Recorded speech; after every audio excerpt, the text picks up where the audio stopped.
கட்சியை எப்படியாவது புடிச்சுடுனே கம்யூனிஸ்ட் கட்சி அலுவலகத்துக்கு உடனே போனீங்க, டிசி அலுவலகத்துக்கு உடனே போனீங்க, ஆளுநர் 3 முறை உடனே சந்திச்சீங்களே.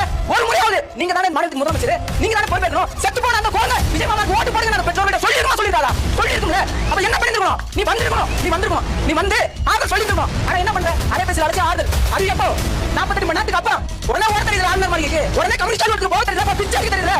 வந்தீங்க உட்காரு, ஒரு நம்பிக்கையான வாக்கு சொன்னாங்க. இத பத்தி பேசுறோம். இப்ப பாலி வன்கொடுமை நடந்துருக்கு. இந்த திமுக வந்து 10 நாள் ஆகுது. அதுக்குள்ள இவ்வளவு கொலை கற்பழிப்பு இப்படி சம்பவங்கள் நடக்குது. என்னடா பண்றீங்க கேட்டா, கடந்த ஆட்சியில பண்ணும்போது எங்க போயிருந்த? இதெல்லாம் நீ மற்றவங்க கிட்ட இருந்து கேள்வி கேட்கலாம். ஆனா நான் தமிழ் கட்சி கிட்ட கேள்வி கேட்க கூடாது. ஏன்னா இங்க நிக்கிற ஒவ்வொருத்தரும் திமுக ஆட்சியை வழக்கு வாங்குற ஒருத்தங்க நிக்கல, எல்லாம் வழக்கு வாங்குறவங்க நிக்கலாம். அதிமுக ஆட்சியில சிறைக்கு போறவங்க நின்று பேசிக்கிறோம். அதனால மத்தவங்க நீ எங்க அப்பா எங்க போயிருந்த? 5 வருஷமா எங்க போயிருந்த? இந்த கேள்வி நம்ம கிட்ட கேட்கறாங்க. வெளிப்படத்துல அதே நான் தேட்டருக்குள்ள வந்து கை தட்டி விசில் அடிச்சு சில்லறை தெறிக்க விட்டு வருவானா நான் கேட்கறேன். உங்க ரசிகனா நான் கேட்கறேன். கொலை பண்ணி பாலத்துல தொங்க விடுறீங்க, அந்த மாதிரி தொங்க விடுங்க. மக்கள் நாங்க எல்லாருமே கட்சிகளை கடந்து நாங்க ஆதரவு கொடுக்குறோம். யாருமே மறுக்க மாட்டாங்க. ஏன் இப்படி பண்ணீங்க? விஜயா கூட சேர்ந்து நாங்க கண்டனம் தெரிவிக்கிறோம். ஒரு பையன் சொல்ல மாட்டான். எல்லாருமே சேர்ந்து நாங்க ஆதரவு கொடுக்குறோம். பண்ணுவீங்களா?